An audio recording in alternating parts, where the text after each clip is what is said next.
In 1906, deep in the Smoky Mountains, a man was walking a ridge that had no trail, no path, no marker, no sign that any other human being had passed this way in years. His name was Horace Kephart, and on his back was something that no store had sold him, something that no factory had made, something that no money could have bought, because the knowledge required to make it had never been written in any catalog or manual or government guide. It was a pack, a carrying frame, built from a single branch of a sourwood tree, cut that same morning, still faintly warm from the sun, bent and shaped and lashed with bark strips into a structure so precisely fitted to the human back that Kephart would later write it was the most comfortable thing he had ever carried a load in. 40 pounds of gear on a frame made from one branch. That had existed as a living tree 2 hours before. And it didn't break. It didn't slip. It didn't fail him on that ridge or on the 10 miles of mountain terrain he crossed before dark. Now, I want you to think about something. The average modern backpack, the kind you find in an outdoor gear store, made from synthetic materials engineered in laboratories, assembled in factories, shipped across oceans, costs between $100 and $400. It is the product of decades of industrial design, of material science, of ergonomic research conducted by people with advanced degrees in biomechanics and textile engineering. And Kephart, alone on a mountain ridge in 1906 with a knife and the knowledge the mountain people had given him, made something better. From one branch, in 2 hours. That is not a survival trick. That is not a bushcraft tip. That is a window into a way of understanding the natural world so completely, so intimately, so specifically, that the forest around you stops being wilderness and becomes a workshop, stocked with everything you need, if you know how to look. Kephart wrote about this pack. Not in detail, he rarely wrote in detail about the things that came most naturally to him. By that point in his years in the mountains, the things that had become instinct didn't get long explanations. But he wrote enough for someone paying close attention to understand not just what he made, but how he thought. And today, right here, we are going to find it again. To understand the backpack, you first have to understand the man who made it. Horace Kephart did not arrive in the Appalachian Mountains as a woodsman. He arrived as a librarian, a cataloger, a man of books and index cards, and the careful, systematic organization of other people's knowledge. He had worked at the St. Louis Mercantile Library, had spent years building one of the finest collections of exploration literature in the country, had read every account of wilderness survival, every expedition journal, every field guide published in the English language up to that point. He knew the theory of the wilderness completely. He had never actually lived in it. And then, broken by years of drinking, separated from his family, standing at the edge of something he couldn't see past, he made a decision. He would go into the mountains, not to visit, not to study from a distance, to live. He settled on Hazel Creek in the Great Smoky Mountains, a remote watershed so far from the nearest road that supplies had to come in by mule or not at all. He rented a room from a local family. He watched, he listened, he spent his days moving through the forest with mountain men who had grown up in it the way other children grew up in towns. And slowly, over months, then years, the book knowledge he had spent a lifetime accumulating began to connect with something real, something physical, something that could only be learned by doing. The backpack came from that connection.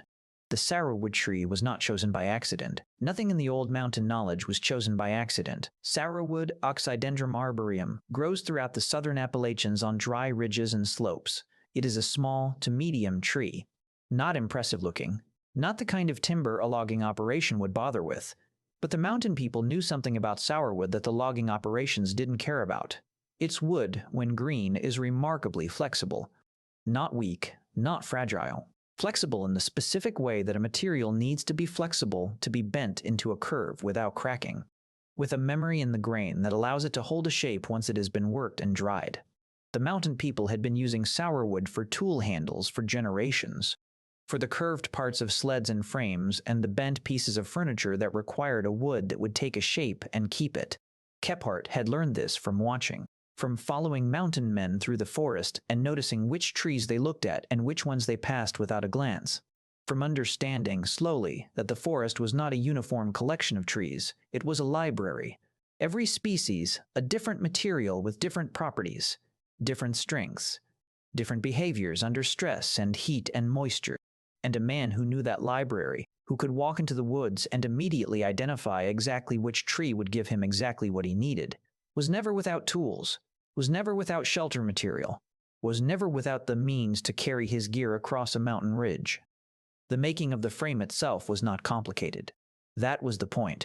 Kephart cut a branch, not a trunk, a branch of sourwood, approximately 1.5 inches in diameter and long enough to work with. He did this in the morning while the wood was still fresh and the sap was still moving through it. Green wood bends. Dry wood breaks. This is a fact so fundamental to working with natural materials that every mountain craftsman knew it before they knew anything else. It is the first lesson, the one everything else is built on. He worked the branch while it was fresh, stripped the bark from the sections that would bend, scored the wood lightly on the inside of the curves he needed, not deeply, just enough to help the grain release without splitting. Then he bent it, slowly, without forcing. Working the curve gradually, a little at a time, the way you work any material that requires patience, feeling for the point where the wood was giving willingly and stopping before the point where it would give involuntarily. The shape he was making was simple, a frame that sat against the back, two upright connected by crosspieces, curved slightly at the top to follow the shape of the shoulders, angled slightly at the bottom to sit against the hips without digging in. The same basic geometry that modern backpack designers spend millions of dollars and decades of research arriving at. Kephart arrived at it with a branch and a knife, because the mountain people he had learned from had arrived at it generations before him, through the same process that produces all genuine knowledge: trial, error, observation, refinement, passed from hand to hand until it became instinct. The lashing was bark, inner bark, the cambium layer just beneath the outer surface from a young hickory sapling growing nearby. Inner hickory bark, stripped in long pieces and kept moist, is one of the strongest natural cordage materials available in the Appalachian forest. It was used by the mountain people for everything that needed to be tied or bound or held together: chair seats, basket rims, tool handle wrappings, the bindings of the pack frames the mountain people themselves had been making long before Kephart arrived. He had watched them make it, had watched the careful peeling of the bark in long strips, had watched the way the strips were kept damp while being worked.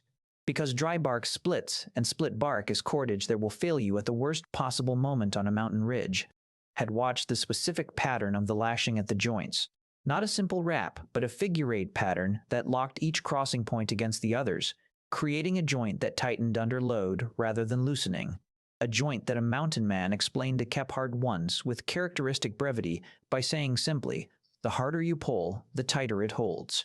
That principle, making a system that strengthens under stress rather than failing under it, was not unique to backpack frames in the old mountain knowledge. It was everywhere, in the dovetail corners of the cabins, in the fitted stone of the spring boxes, in the root cellar designs that use the weight of the earth above them to press their walls tighter together rather than apart. The mountain knowledge was full of systems that got stronger the harder the world pushed against them. Because the world in these mountains pushed hard, and the people who survived it had learned, across generations of necessary innovation, to build things that pushed back. Kephart carried that sourwood frame for the rest of that season. He wrote later that he had expected it to last a week before it dried out and became brittle. It lasted 4 months. The sourwood, once it dried in the shape it had been bent into, held that shape with a rigidity that surprised him.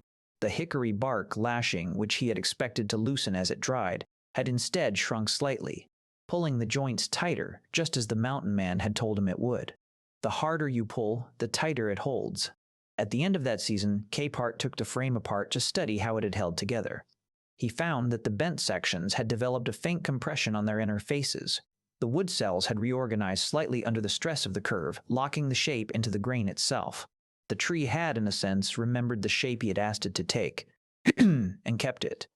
Modern materials science has a name for this property: strain hardening, the phenomenon by which certain materials become stronger in the areas that have been stressed, where the internal structure reorganizes under load to resist further deformation.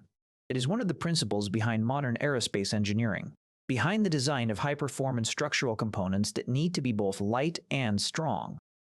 The mountain people of Appalachia didn't have a name for it. They just knew that green sourwood, bent and dried, held its shape. They knew it the way they knew everything. Through the accumulated evidence of generations of making things and watching what happened. And Horace Kephart, standing in the forest with a knife and a branch and knowledge borrowed from people who had never read a physics textbook, was doing material science, without a laboratory, without a university, without anything except attention and the willingness to learn from people the outside world had decided weren't worth learning from. The backpack is gone now. Kephart didn't keep it, didn't preserve it, didn't think of it as something that needed to be kept. It was a tool. Tools got used until they wore out, and then they went back to the forest they had come from. But the knowledge that made it is not gone. It is still in the trees on those ridges, in the sourwood that still grows on the dry slopes above Hazel Creek, in the hickory saplings that still produce inner bark and long flexible strips in May and June, in the specific curve of the human back that hasn't changed since Kephart walked those ridges and hasn't changed since the mountain people walked them before him. The forest is still a workshop. The library is still there. Every species still has its character, its properties, its specific behavior under stress and moisture and the slow work of bending. The only thing missing is the knowledge of how to read it, the knowledge that Kephart spent years acquiring, that the mountain people spent generations building, that the modern world spent a century making unnecessary, one store, one factory, $100 backpack at a time. Kephart wrote, near the end of his life, that the greatest loss he had witnessed in his years in the Appalachian Mountains was not the loss of the old buildings or the old crafts, or even the old ways of preserving food and heating homes. It was the loss of a particular quality of attention, the ability to walk into a forest and see it clearly, not as scenery, not as wilderness to be survived, as a place full of specific things with specific properties that a person with the right knowledge could use to meet every need a human being has. Shelter, food, water, medicine, tools, warmth, all of it there, all of it available to anyone who knew how to look. That quality of attention, that deep, specific, patient literacy of the natural world is what Kephart carried on his back into those mountains. Not just the sourwood frame, the knowledge that made the sourwood frame possible. And that knowledge, unlike the frame itself, does not rot, does not dry out, does not go back to the forest when it has served its purpose.